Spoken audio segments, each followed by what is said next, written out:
السلام عليكم ورحمة الله تعالى وبركاته.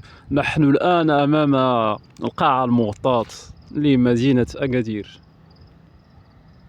قاعة المغطاة التي تشمل عددا كبيرا من الألعاب الرياضية على غرار كرة القدم، باسكيت والفولي والهوند. من حيث الأشغال الناس راه خدامين بصراحة.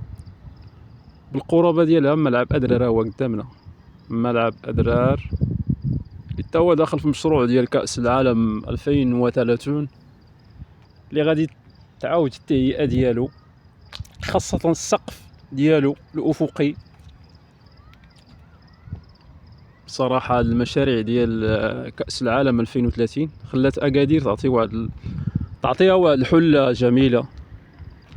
وتنشوفوا هنا بالقرابة ديال ملعب أدرار كذلك كاين هنا على ما أظن ملعب، لا كاين مسبح أولمبي كبير، إن شاء الله راه غادي نصوروا لكم مسبح أولمبي كبير بالقرابة ديال ملعب أدرار.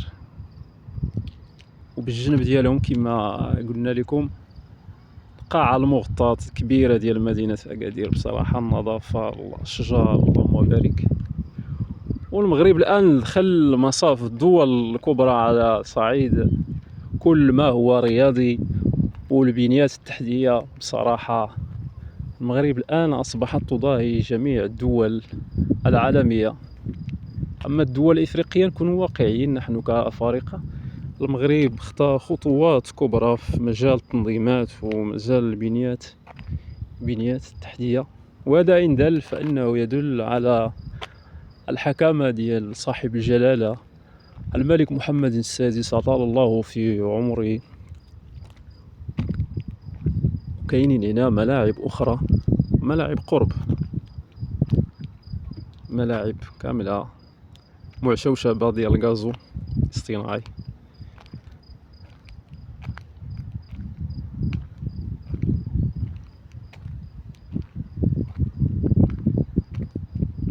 بصراحة الناس خدامين، نكونوا واقعيين، نعطوا لكل ذي حق حقه. بصراحة الناس خدامين بصراحة.